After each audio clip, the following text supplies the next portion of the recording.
سوالات زیادہ ہیں بھائی، بلکہ بہت زیادہ ہیں، اور ان میں 2 سوال ایسے ہیں جن کا جواب دینا ضروری بھی ہے۔ آپ نے تحریر فرمایا ہے کہ واقعہ معراج جو ہے وہ کیا اسی طرح ظہور وقوع پذیر ہوا ہے جس طرح کہ اس کتاب میں ہے، اور کتاب کا نام آپ نے دیا ہے مطالعہ تصوف، ڈاکٹر غلام قادر لون صاحب کی کتاب ہے، اور رفیع آباد کشمیر سے پرنٹ ہوئی ہے، اور وہ علی گڑھ میں مقیم ہیں ہندوستان میں۔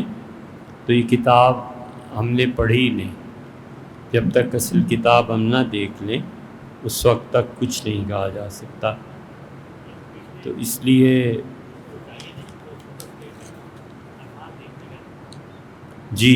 اس اصل کتاب کو انشاءاللہ منگا کے پھر دیکھیں گے کہ اس میں کیا کیا واقعات ہیں۔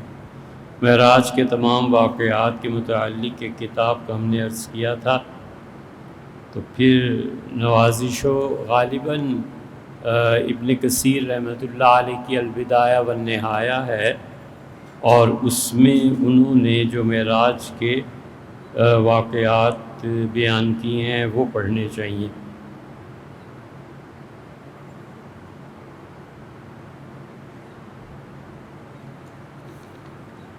اور اسی طرح ابن اسیر نے معراج کے واقعات تحریر فرمائے ہیں، وہ پڑھنے چاہیے۔ معراج نامہ کے نام سے کچھ چیزیں ایسی ہیں جو بالکل بے بنیاد ہیں، کوئی اس کی حقیقت نہیں ہے۔ مثلا حضور اقدس صلی اللہ علیہ وسلم جب اللہ تعالیٰ کی ملاقات کے لیے گئے تو وہاں پہ اللہ نے جب نور کے پردے اٹھائے تو دیکھا سامنے سیدنا علی رضی اللہ عنہ بیٹھے ہیں۔ کسر انہوں نے بھی نہیں چھوڑی، اور انہوں نے کہا وہاں دیکھا تو سیدنا ابو بکر رضی اللہ عنہ بیٹھے ہیں۔ اس حد تک کفر کی باتیں ہیں کہ اللہ کے لیے وجود اور حدود اور مادے کی طرح کے اوصاف کو معاذ اللہ استغفر اللہ ثابت کرنا، تو ان چیزوں سے بہت پرے رہنا چاہیے کہ ایسی کوئی چیزیں پیش ہی نہیں آئیں۔ بہرحال جو صحیح واقعات ہیں ابن کثیر نے لکھے ہیں، ان کی کتاب ہے سیرت پہ بھی، اور الگ سے کتاب ہے البدایہ والنہایہ، اسے پڑھنا چاہیے۔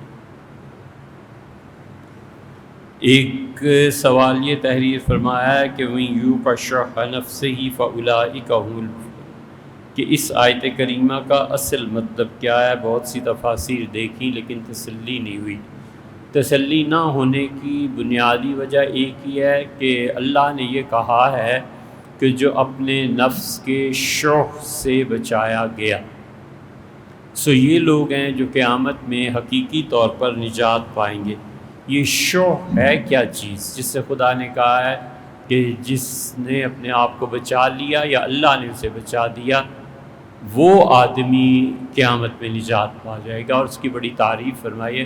شح کہتے ہیں مال کی، پیسے کی، عہدے کی لالچ کو، اور اس کے ساتھ بخل جمع ہو جائے، بس۔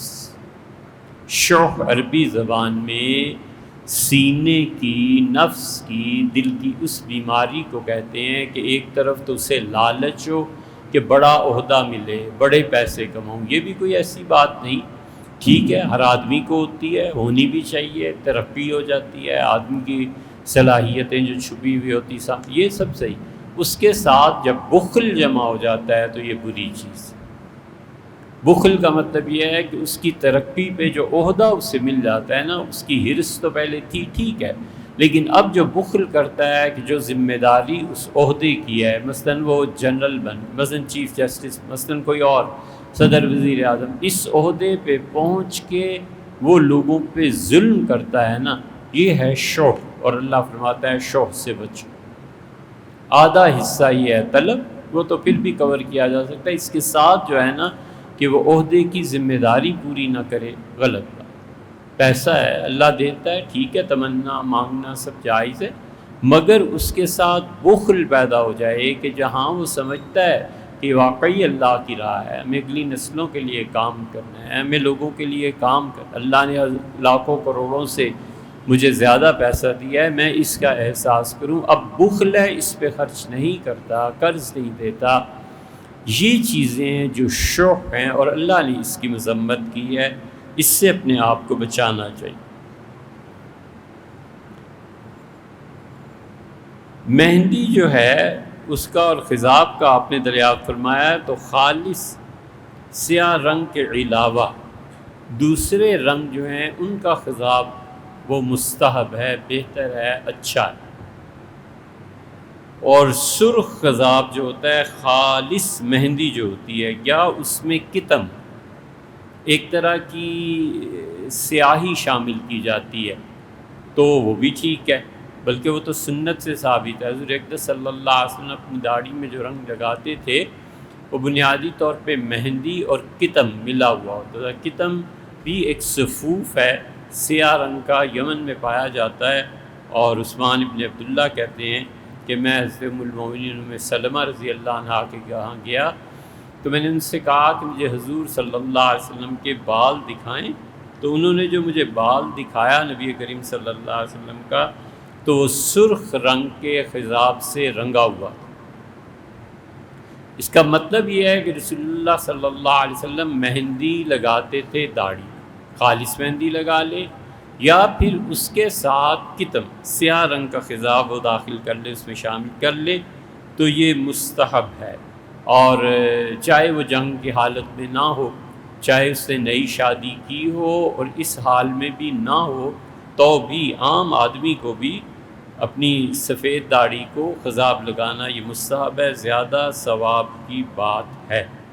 اور رسول اللہ صلی اللہ علیہ وسلم بالکل سیاہ رنگ کو ناپسند فرماتے تھے، یہ فقہا نے اس لیے فتویٰ دیا ہے، حتیٰ کہ فتاوی جو ہیں عالمگیری اس میں انہوں نے لکھا ہے کہ تمام فقہا نے اس پہ اتفاق کیا ہے کہ اگر وہ مسلمان ہے تو اس کے لیے داڑھی کو مہندی لگانا یہ زیادہ اچھا ہے۔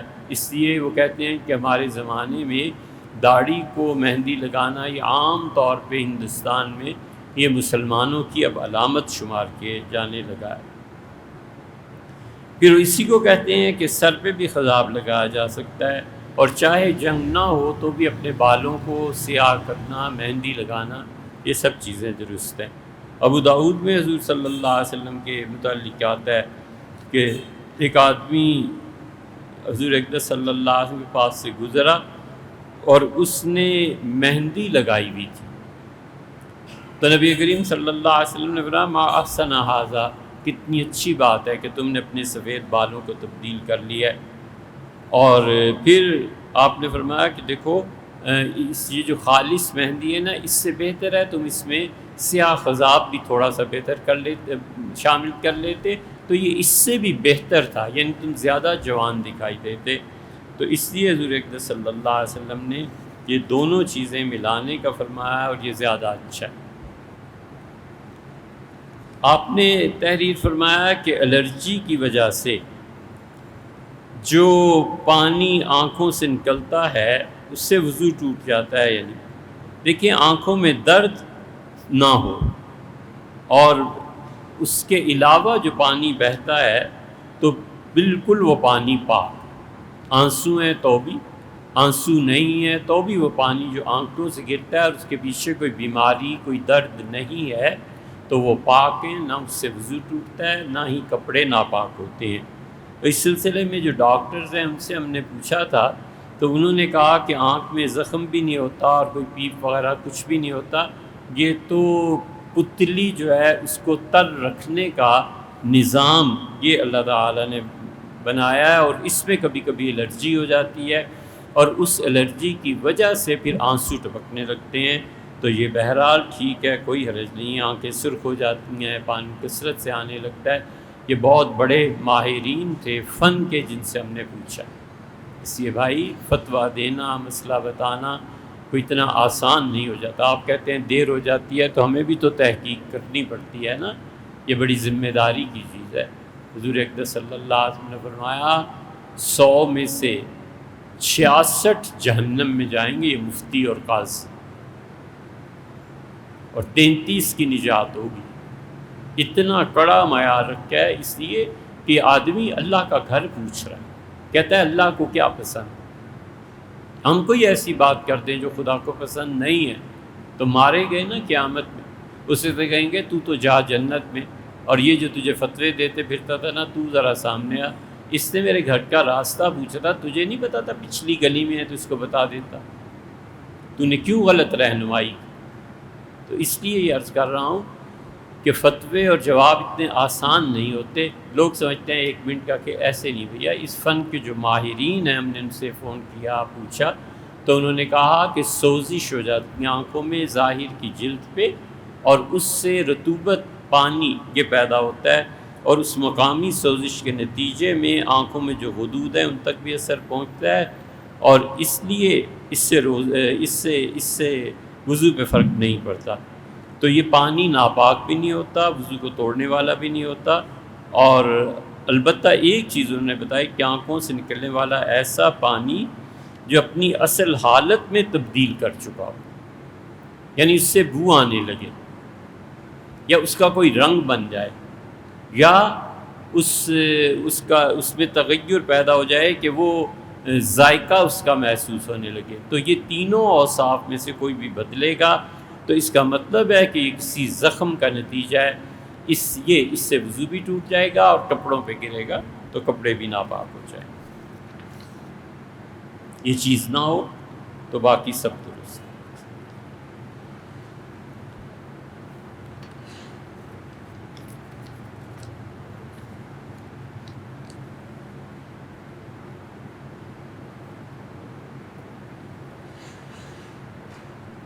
رشتے کے لیے لڑکے والوں نے استخارہ کیا، لڑکی کے لیے وہ ٹھیک آیا، لڑکی والوں نے استخارہ کیا، لڑکے کے لیے وہ بھی ٹھیک آیا۔ اب یہ ٹھیک آنے کا معیار آپ کے ہاں کیا ہے، یہ بھی تو پتہ کرنا پڑے گا نا۔ کوئی عہدہ معیار ہے، پیسہ معیار ہے، گاڑی معیار ہے، خاندان معیار ہے؟ سیدھی سادی بات ہے بھیا، جہاں رشتہ کرنا ہے حضور صلی اللہ جو طریقہ بتایا، بس اتنا بتایا کہ تم اللہ سے دعا مانگ لو کہ اللہ اگر یہ بہتر ہے تو کر دیں، نہیں بہتر تو اس سے بہتر جگہ پہ مجھے لے جائے، بس۔ نہ خواب ہے نہ کوئی اور چیز ہے، زیادہ استخارہ کرنا ہے تو رشتے کے بعد رخصتی تک، اس لڑکی کے گھر آنے تک روز اللہ سے یہ دعا کرتے رہنا چاہیے۔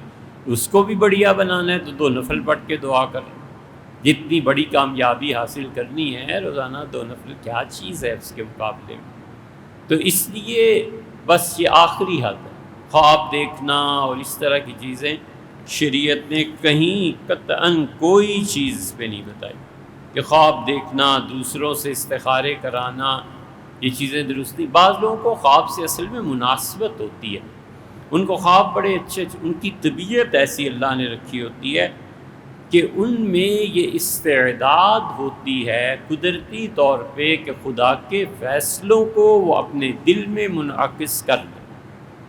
سورج کی شعاع ہے نا، ہر آنکھ نہیں دیکھ سکتی، آنکھوں والے دیکھ سکتے ہیں، پھر آہستہ آہستہ وہ شعاعیں پھیلتی چلی جاتی ہیں۔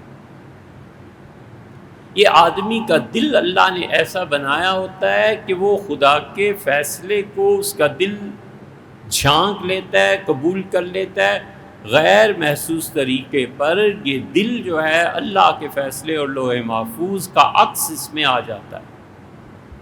یہ اللہ کی دین ہے، بس کچھ بھی نہیں۔ اسے خواب آتے ہیں اور سچے آتے ہیں، خواب آتے ہیں اور قابل تعبیر ہوتے ہیں، یہ اس کا دل کی پاکیزگی ہے۔ اور اس دل کی پاکیزگی کو اگر ان گناہوں سے نہ ملوث کرے جو گناہ اخلاقیات سے تعلق رکھتے ہیں تو یہ دل صاف رہتا ہے۔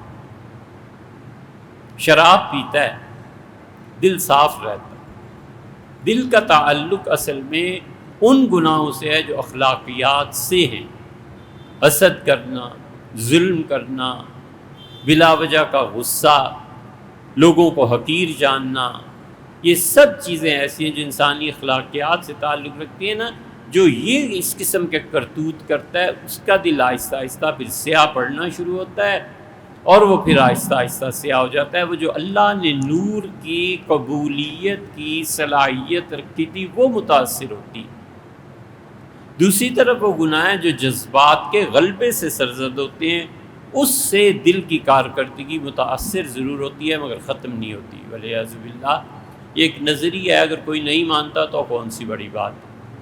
لیکن فلسفے کو جب آپ پڑھتے ہیں تو پھر پتہ چلتا ہے کہ ہیکل انسانی اور انسان کا نفس، اس کے کیا درجات ہوتے ہیں۔ ابو علی سینا نے اس پہ بہت کچھ لکھا ہے، اور ابو علی سینا سے بڑھ کے اس پہ حضرت شاہ رفیع الدین صاحب محدث دہلوی رحمۃ اللہ علیہ لکھا ہے، شاہ ولی اللہ صاحب رحمۃ اللہ علیہ کے صاحبزادے نے، انہیں پڑھنا چاہیے۔ تو دل جب میلا ہوتا ہے نا تو پھر اللہ کے وہ فیصلے جو ہوتے ہیں اس کو اپنے دل سے نظر نہیں آتے، اور اس کے نتیجے میں یہ دل ایک طرح سے نابینا ہو جاتا ہے۔ تو اس کے خواب پہ ایسے بھروسے نہیں کرنے چاہیے، بس دعا کرتا رہے، اور جو عقل میں آتا ہے نا وہ کرے، عقل کو ترجیح حاصل۔ اسامہ انور صاحب نے سوال دریافت فرمایا ہے، اور یہ سوالات جو ہیں ہمیں موصول ہوئے امریکہ سے خالد صاحب کے ذریعے سے۔ اتنا وقت ہی نہیں ہوتا کہ ہر سوال کو پڑھیں، اور جواب پڑھنے کا بھی وقت نہیں ملتا۔ اب یہ سوال کرنا کہ کالی، اور یہ سوال آیا کہ کالی اور بھوری رنگ کی جو چیونٹی ہے اس میں فرق ہوتا ہے، سائنس نے ثابت کیا۔ اچھا بھائی، کیا ہوگا؟ حضرت سلیمان علیہ السلام کے متعلق تم نے جو حدیث سنائی ہے کہ وہ نکلے اور پھر ایک چونٹی نے کہا اللہ گناہ انسان اور جن کرتے ہیں اور بارش نہیں ہو رہی، تو وہ جو چونٹی تھی اس کا رنگ کالا تھا یا بھورا تھا؟ اب بھلا بتاؤ، اس کا کیا کوئی جواب دے اور کیا کوئی تحقیق کرے؟ تو اس لیے ہم سوالات براہ راست دیتے بھی نہیں، کیونکہ اور تھوڑے کام ہے یہ جو نشست ہے اسے ہم سب سے زیادہ اچھا سمجھتے ہیں۔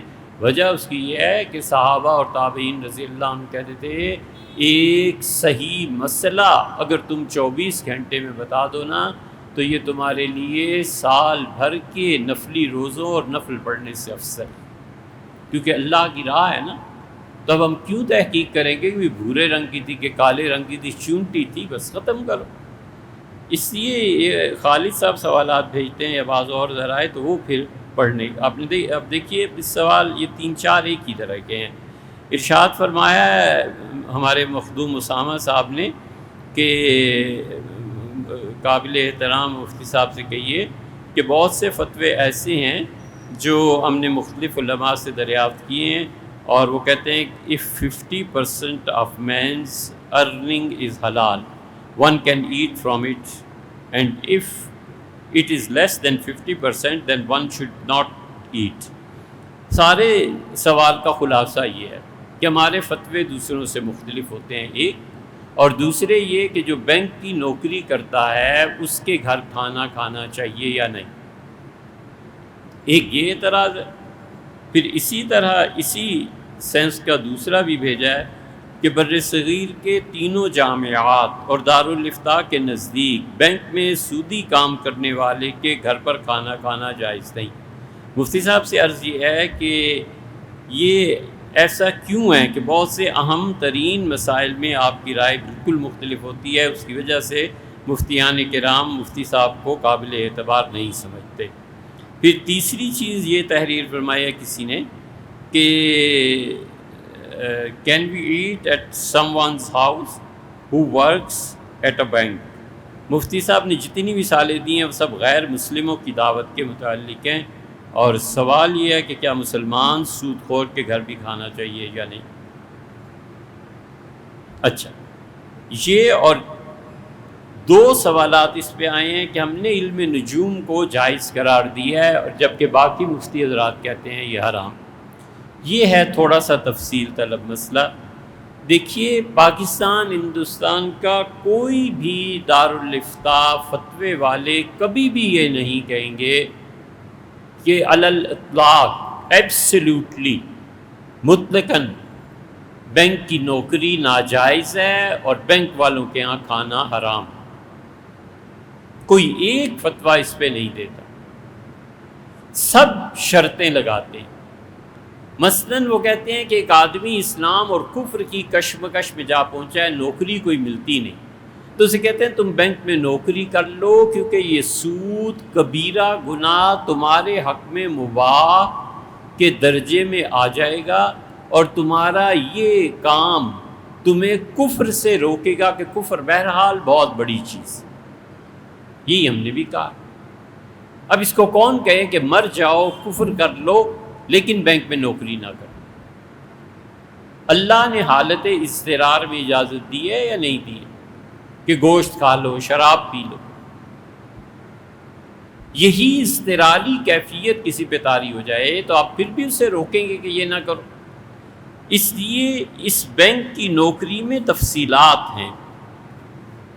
ایک چوکیدار ہے، یہ دوسری مثال لے لو، اور وہ لوگوں کے پیسے کی صرف حفاظت کرتا ہے، اسے کچھ پتہ نہیں ہے اندر کیا کرتے ہیں کیا یہ نہیں کرتے، وہ کہتا ہے لوگوں کا مال ہے اور مجھے اس کی حفاظت کرنی ہے، گارڈز رکھے ہوئے ہیں بینک والوں نے، اس کی کمائی کو کہاں سے حرام کہیں گے؟ کیوں بھائی؟ تیسری مثال اس کی دے، یہ جتنی عام طور پہ شہروں میں نظر آتی ہیں، وینز ہیں اور منی، پیسہ، دولت ایک جگہ سے دوسری جگہ وہ لے جاتے ہیں اور انہیں لوٹ بھی لیا جاتا ہے۔ یہ پیسے کو منتقل کرنا اسٹیٹ بینک سے کسی اور بینک میں، ایک بینک سے کسی اور بینک میں، اس کو ہم کیسے کہیں کہ یہ حرام ہے؟ یہ ڈرائیور بھی حرام ہے، اس گاڑی کی حفاظت کرنے کے لیے اگر سیکیورٹی دی جا رہی ہے تو وہ بھی حرام ہے، اور اس گاڑی میں پیسے کے تحفظ کے لیے جو سیکنڈ سیٹر بیٹھا ہے یہ بھی حرام ہے۔ ان سب کے ہاں بھی کھانا ناجائز ہے، آپ دے دیں فتویٰ۔ چوتھی بات آپ سے عرض کر دیتے ہیں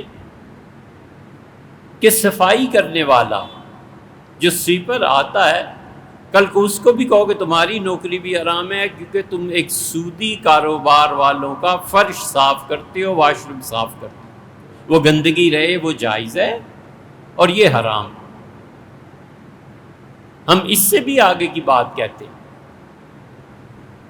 ایک مینیجر ہے، وہ اپنے بینک میں ایک مفتی صاحب کے پاس اٹھ کر جاتا ہے اور کہتا ہے مفتی صاحب یہ کیس آیا ہے، آپ بتائیں اس میں سود بنتا ہے یا نہیں بنتا؟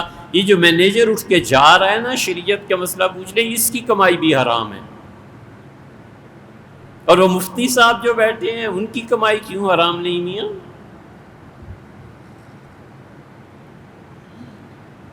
اس لیے کوئی زمانہ تھا، گزر گیا، جب کہتے تھے بینک کی نوکری حرام۔ اب ہمیں بینک کی نوکری میں مطلقاً نہیں کہنا، ہم نے دیکھنا ہے کہ بھئی بینک کی نوکری ہے، کیا چیز مل رہی ہے آپ کو، کون سا ہوتا ہے؟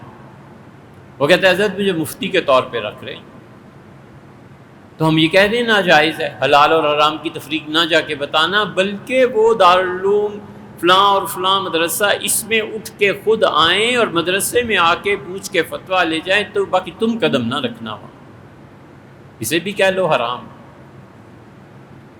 اللہ کا شکر ہے اس ملک میں بہت اچھے مفتی، بہت اچھے علماء بینکوں میں کام کرتے ہیں، اللہ کا شکر ہے، وہ صدقہ کرتے ہیں، خیرات کرتے ہیں، مدارس میں اپنی تنخواہ سے پیسہ دیتے ہیں۔ ایسے مفتی ہیں جن کے دستخط پر انہیں رقم ملتی ہے کہ مفتی صاحب آپ بیٹھیے، جتنے فتوے آئیں گے مالیات میں آپ فتویٰ دیں اور آپ کی اتنی تنخواہ مقرر ہے۔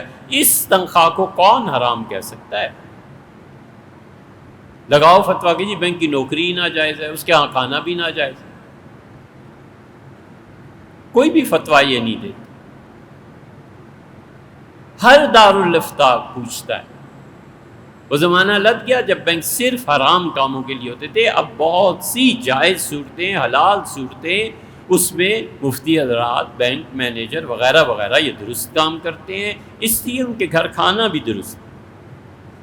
اگلی بات آ گئی دوسری کہ ملازمت بینک کی کرنا، یہ ہم نے عرض کر دیا، علماء کرام کے جو بورڈز بنتے ہیں یہ سب جائز ہیں، سب درست ہیں، اس کپڑے میں ان کی نماز بھی درست ہے، خواہ ان کو بدنام کرنا اللہ کے ہاں اس کا جواب دینا پڑے گا.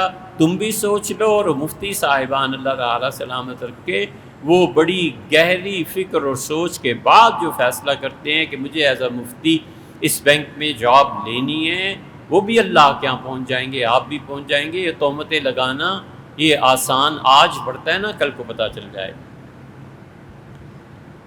اب ہم تیسری صورت اس کی لے لیتے ہیں. وہ بینک کی نوکری بھی کرتا ہے اور خالص حرام کی نوکری، ولیعذ باللہ. سود کی لکھت پڑھت کرتا ہے، کیشیئر ہے، اکاؤنٹنٹ ہے، اور اس کے مال میں وہ مال بھی شامل ہوتا ہے جو اس کو وراثت سے دکانیں ملی ہوئی ہیں.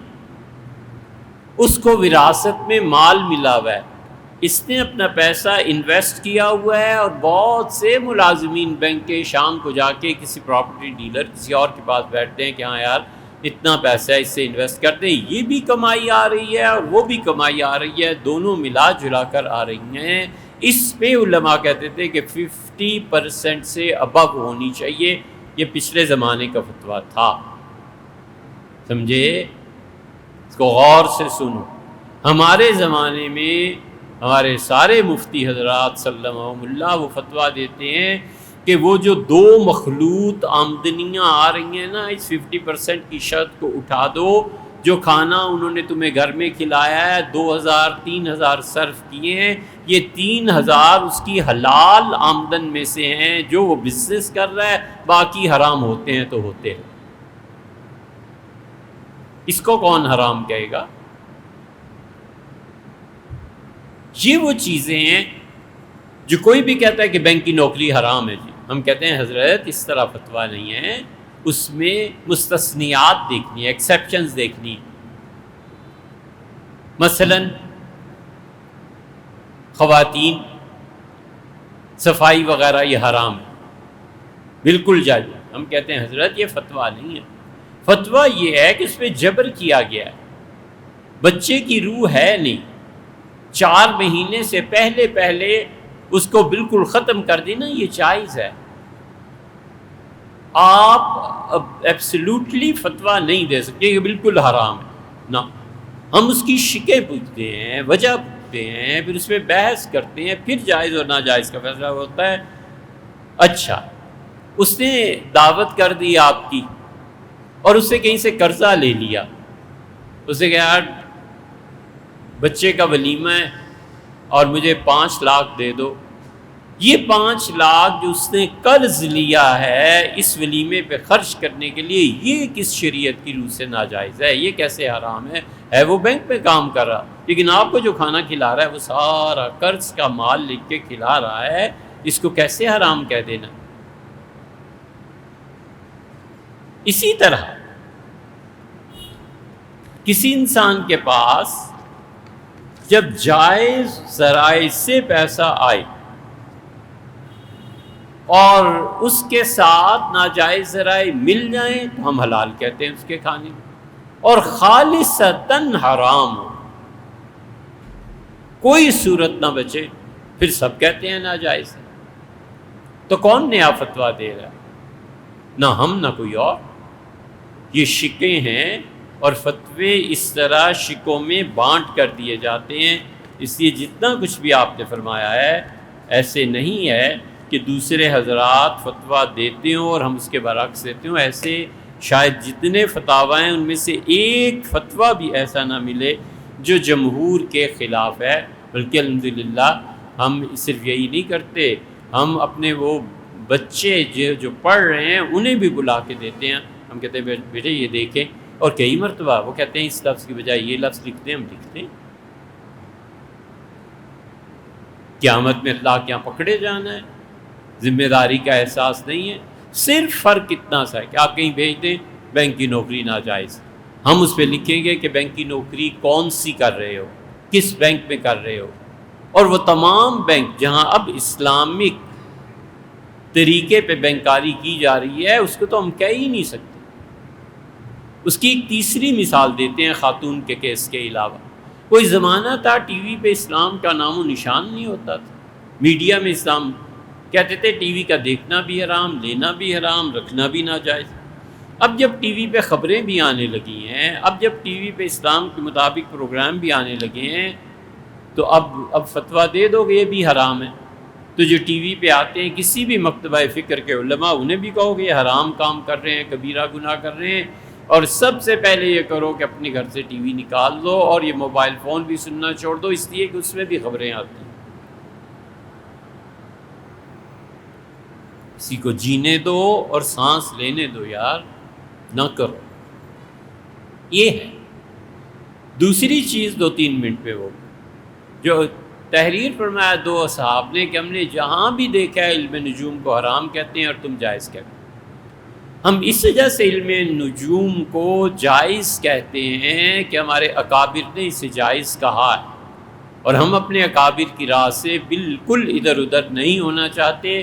صرف فرق اتنا سا ہے کہ ہم ان کے دلائل پر غور کر لیں، اور کوئی دلائل پہ نہ غور کرے اور عوام میں رہ کے بات مان جائے تو اس پر ان کی اتباع ہے، اور ہم بھی انہی کی اتباع میں چلتے ہیں۔ علم نجوم ختم ہو گیا ہے مسلمانوں میں، اور علم نجوم پر جو احکامات لگاتے ہیں ان احکامات کے متعلق یہ سمجھنا کہ اللہ کا فیصلہ یہی ہے، یہ غلط بات۔ ایمان رکھنا چاہیے اللہ پہ، اس پہ بھروسہ کرنا چاہیے، وگرنہ علم نجوم اپنی اصل میں ناجائز نہیں ہے۔ صاحب ہدایہ نے اور کتاب النوازل میں ان سب نے لکھا ہے کہ علم نجوم کا حاصل کرنا جائز ہے، بالکل درست ہے۔ اب سب کی سندیں حضرت شاہ ولی اللہ رحمۃ اللہ تک نہیں پہنچتی۔ شاہ ولی اللہ رحمۃ اللہ علیہ کو ہمیں پڑھ کے دکھاؤ اگر علم نجوم نہ آتا ہو۔ شاہ ولی اللہ رحمۃ اللہ علیہ لکھتے ہیں کہ میں نے 2 انگوٹھیاں بنوائیں، ایک شرف قمر میں اور ایک شرف زہرہ میں، اور وہ دونوں انگوٹھیاں ایک دن مجھ سے شکایت کرنے لگیں اور کہنے لگیں آپ نے ہمیں ان عورتوں کے ہاتھوں میں دے دیا ہے کہ پاکی ناپاکی کا خیال نہیں کرتی، اور ہمیں پہنے ہوئے کیا کیا چیزیں ہو جاتی۔ تو میں نے ان کی شکایت سنی، اور میں نے شرف قمر میں جو بنائی تھی اسے سمجھایا کہ انسانوں میں یہ ہو جاتا ہے۔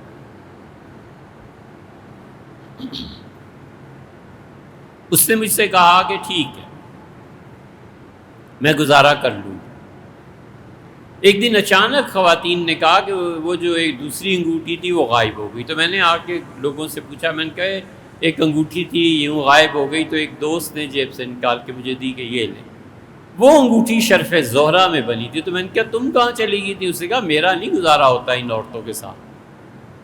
شاہ ولی اللہ رحمۃ اللہ علیہ یہاں تک لکھتے ہیں کہ حضور اقدس صلی اللہ علیہ وسلم نے جو مکہ مکرمہ کو فتح فرمایا اور یہ اعلان کیا، مکہ مکرمہ حرم شریف دروازے کو، بیت اللہ کعبۃ اللہ کے دروازے کے دونوں پٹ پکڑ کے آپ نے اعلان کیا کہ لا تثریب علیکم اليوم، آج کے بعد تم سے کوئی بدلہ کچھ نہیں ہے، میں نے تمہیں معاف کیا۔ رسول اللہ صلی اللہ علیہ وسلم پر اس دن شاہ ولی اللہ رحمۃ اللہ لکھتے ہیں شرف زہرہ غالب تھا، اور شرف زہرہ کی وجہ سے یہ چیزیں ہوئی۔ ایسے نہ ہو کسی نبوت سے کہیں ملاتے پھرو پھر ہم مجرم قرار پائیں۔ یہ شرف زہرہ کا اثر حضور اقدس صلی اللہ علیہ وسلم پہ بشریت کی بنا پر تھا، اور بشریت کا انکار کوئی نہیں کر سکتا۔ جو لوگ اس پہ طنز کرتے ہیں اور تنقید کرتے ہیں، انہیں کہنا یہ جو شاہ ولی اللہ رحمۃ اللہ علیہ کی چیزیں ہم نے بتائی ہیں وہ یہی ان کے شرف کے لیے کافی ہے کہ انہوں نے کبھی وہ کتاب ہی پڑھ لی ہو جس میں شاہ ولی اللہ رحمۃ اللہ علیہ لکھا ہے۔ حجت اللہ البالغہ کو آپ پڑھ سکتے ہیں جب تک آپ کو علم نجوم نہ آتا ہو۔ حجت اللہ البالغہ کے آغاز میں ہی شاہ صاحب رحمۃ اللہ علیہ لکھا ہے کہ جب آسمانوں میں ستاروں میں تبدیلی ہوتی ہے تو زمین پر حکومت بدلتے ہیں۔ آپ ہماری جو گرفت فرما رہے ہیں اس کے لیے اتنا ہی کافی ہے بھیا کہ فل مدبرات امرن، یہ جو آیت کریمہ آئی ہے نا، اس پہ جو شاہ عبدالعزیز صاحب محدث دہلوی رحمۃ اللہ علیہ نے، شاہ ولی اللہ وغیرہ رحمہ اللہ، ان حضرات نے جو اس کی تفسیر لکھی ہے نا، وہی پڑھ لیجئے اگر میسر۔